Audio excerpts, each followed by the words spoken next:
That night on The Tonight Show, Jimmy Stewart began reading a poem and 300 people in the studio started crying because he had promised never to read it to anyone. It was May 1981. Studio 6B in Burbank, California. Another Tuesday night taping of The Tonight Show starring Johnny Carson. The audience was settling in, the band was warming up, and Johnny was going through his usual pre-show ritual, straightening his tie, checking his cue cards, sharing a quiet joke with Ed McMahon. The guest list that night was exactly what America expected: a comedian, a young actress promoting her new film, and Jimmy Stewart. Good old Jimmy Stewart. Hollywood royalty. The gentle voice. The stammering delivery. The everyman persona that had made him beloved for 5 decades. Johnny had interviewed Jimmy many times over the years. Easy conversations. Stories about old Hollywood. Reminiscing about Frank Capra and Alfred Hitchcock. The audience always loved it. Safe, nostalgic, comfortable television. Tonight was supposed to be the same. Jimmy walked onto the stage to thunderous applause. At 73 years old, he moved a little slower than he used to, but that iconic smile was still there. He was wearing a cardigan sweater over a collared shirt, the uniform of America's favorite grandfather. He waved to the audience, shook Johnny's hand, and settled into the guest chair. "Jimmy Stewart, ladies and gentlemen," Johnny said warmly, and the applause continued for several more seconds. They talked about Jimmy's new film. They talked about his grandchildren. They talked about his wife Gloria and their ranch in Beverly Hills. Standard interview fare. The audience laughed at the right moments. Everything was going exactly as planned. And then Jimmy reached into his cardigan pocket. "Johnny," he said, his voice carrying that familiar hesitant quality. I brought something with me tonight. And I don't know if I should. I promised myself I wouldn't." Johnny's expression shifted. He leaned forward slightly, his host instincts immediately sensing that something was happening. "What did you bring, Jimmy?" Jimmy pulled out a folded piece of paper. Old paper, by the look of it. Yellowed at the edges. The kind of paper that had been handled many times, carried in pockets, read in private moments. "It's a poem," Jimmy said quietly. "I wrote it. About my dog." The studio audience made a soft sound, half uncertain what was coming. Johnny nodded encouragingly. "Well, we'd love to hear it." "No, you don't understand," Jimmy said, and his voice cracked slightly. "I wrote this 14 years ago. When my dog Beau died. He was my best friend for 15 years. And when he died I couldn't talk about it. So I wrote this poem instead. And I promised myself I would never read it to anyone. It was just for me and Gloria. Just for us." Johnny's hands were clasped on his desk now, his usual relaxed posture gone. "Jimmy, if it's too personal, you don't have to." "I want to," Jimmy interrupted, and there were tears already forming in his eyes. I think I need to. Because Beau deserves to be remembered. And maybe there are other people out there who loved a dog and never got to say goodbye properly." Carson stopped mid-sentence. The entire studio froze. Johnny looked at Ed McMahon. Ed's jovial expression had vanished. He nodded slowly at Johnny, a silent communication that said, "Let this happen." Johnny turned back to Jimmy. "Then we'd be honored to hear it." Jimmy unfolded the paper with trembling hands. The cameras zoomed in slightly, capturing the weathered look of the page, the handwritten words in careful script. Jimmy took a breath, looked down at the words he'd written in 1967, and began to read. His voice was soft, hesitant. The famous Jimmy Stewart stammer was there, but underneath it was something else, pure, unguarded grief. "He never came to me when I would call, unless I had a tennis ball." The audience was completely silent. No one moved. 300 people holding their collective breath. "Or he was hungry or wanted to go out, but I didn't care. It was all about unconditional love." Jimmy's voice cracked. He paused, composing himself, then continued. To understand why this moment mattered, you need to understand who Beau was. Beau wasn't just Jimmy Stewart's dog. He was his companion through some of the darkest years of the actor's life. Jimmy had gotten Beau in 1952, right after he'd returned from World War II service where he'd flown combat missions and seen things that haunted him for decades.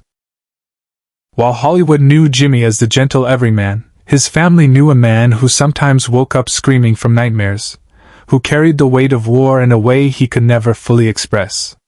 Beau was a golden retriever. Big, gentle, patient. He would sit beside Jimmy's chair in the study, while Jimmy read scripts. He would walk with Jimmy around their property when the nightmares made sleep impossible.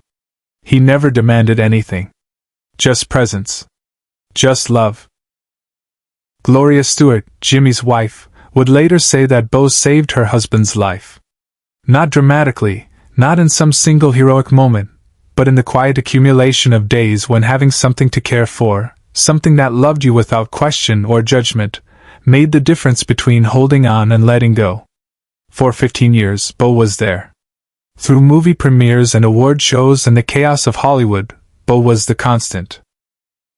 The one thing that didn't want anything from Jimmy except to be near him. In the spring of 1967, Beau got sick. Cancer. The vets said there was nothing to do but make him comfortable. For 3 weeks, Jimmy barely left the house. He sat with Beau, talking to him, remembering their years together, trying to prepare for what he knew was coming. When Beau died, Jimmy Stewart, who had performed in front of millions, who had worked with the greatest directors in Hollywood, who was one of the most famous men in America, fell apart. He couldn't talk about it. Couldn't share it. The grief was too raw, too private. So he went to his study, closed the door, and wrote a poem. Just him and a piece of paper and all the things he needed to say to a friend who couldn't hear them anymore. He showed the poem to Gloria. She cried reading it. He folded it carefully, put it in his desk drawer, and promised himself he would never show it to anyone else. It was sacred. It was his. For 14 years he kept that promise. Subscribe and leave a comment, because the most powerful part of this story is still ahead. Until tonight. May 1981. The Tonight Show. When something made Jimmy Stewart break his own rule. He was still reading, his voice growing quieter, more broken with each line. I loved Beau so much. I'll always love him. Tears were streaming down Jimmy's face now. He didn't wipe them away. He just kept reading. He taught me to appreciate the simple joys of life, like chasing tennis balls, or taking long walks, or just being there. The camera cut to Johnny Carson. The legendary host, famous for his composure, for his ability to handle any moment with perfect control, was crying. His hand was over his mouth. His eyes were red. Ed McMahon, sitting beside Johnny, had tears running down his face. He wasn't even trying to hide them. In the audience, a woman in the third row was sobbing openly. The man beside her had his arm around her shoulders. All across the studio, people were crying, not polite tears, but real, body-shaking sobs. Doc Severinsen and the band sat completely still. Instruments silent. Just listening. Jimmy continued reading. The poem talked about Beau's loyalty. His patience. The way he would rest his head on Jimmy's knee when he sensed something was wrong. The walks they took. The quiet moments. The simple, profound love between a man and his dog. And then Jimmy reached the final lines. There will always be a part of me that's missing, because there will never be another Beau. His voice broke completely on the last word. He lowered the paper and looked at Johnny, tears streaming down his weathered face. This man who had played heroes and everymen and presidents, now just a person mourning a friend he'd lost 14 years ago. Johnny stood up. He didn't do this. Hosts didn't leave their desk during interviews. It wasn't done. But Johnny Carson stood up, stepped around his desk, and walked to Jimmy Stewart's chair. The audience was on their feet before Johnny even reached him. Standing ovation. Not the excited applause of entertainment. The quiet, reverent applause of people honoring grief and love and the courage it takes to be vulnerable. Johnny crouched beside Jimmy's chair. He put his hand on the older man's shoulder. The cameras captured it all, two icons of American television, both crying, both united in this moment of shared humanity. "Thank you for sharing that," Johnny said, his voice thick with emotion. That was beautiful." Jimmy nodded, unable to speak, clutching the poem in his hands. Backstage, he made a choice no producer would have ever allowed. The control room was in chaos. Director Bobby Quinn was frantically checking the clock. They were running over. Way over. The comedian scheduled for the next segment was standing in the wings, confused. The producers were shouting into headsets about commercial breaks and timing. But Johnny Carson didn't care. He stayed beside Jimmy's chair. He let the moment breathe. He let America see a Hollywood legend cry for his dog. He let the silence speak. Finally, after what felt like an eternity but was probably only 30 seconds, Johnny spoke. "Folks, I think we all understand what Jimmy just gave us. That wasn't a performance. That was real. That was love. And I think..." He looked at the audience, then at the cameras. "I think a lot of us have loved something or someone with that kind of pure heart. And we're better for it." He stood, helped Jimmy to his feet, and embraced him. A real embrace. Not a show business hug.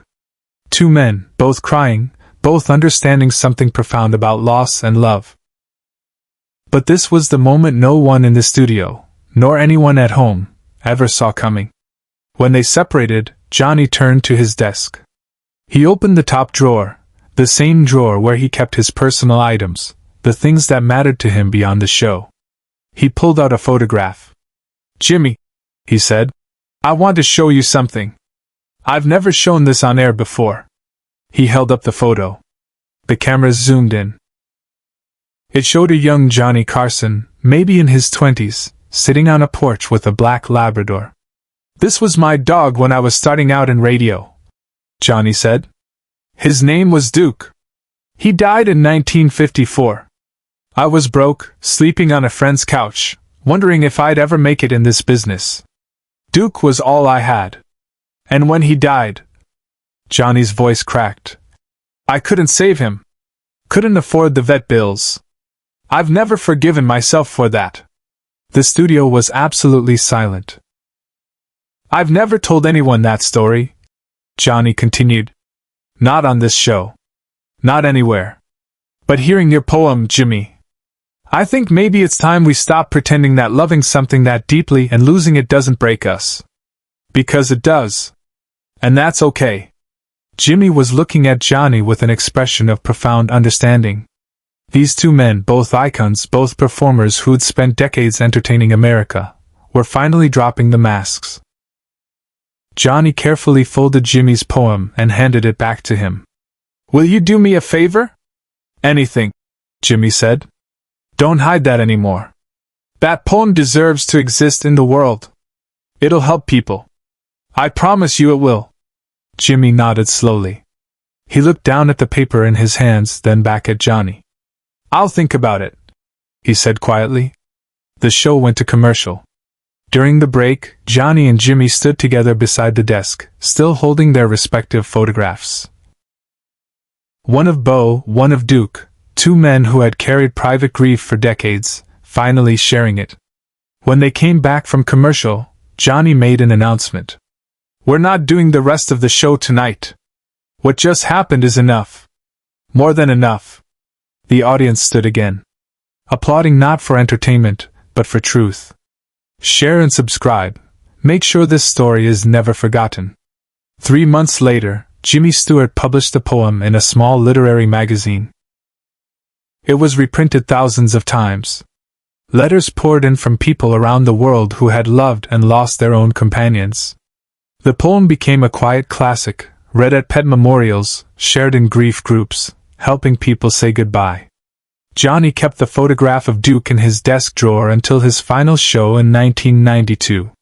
In his last monologue, he briefly mentioned it, telling America, Jimmy Stewart taught me that loving something completely is always worth the cost of losing it. The folded poem and the photograph now sit together in the Smithsonian. A reminder of the night when television stopped performing and became real.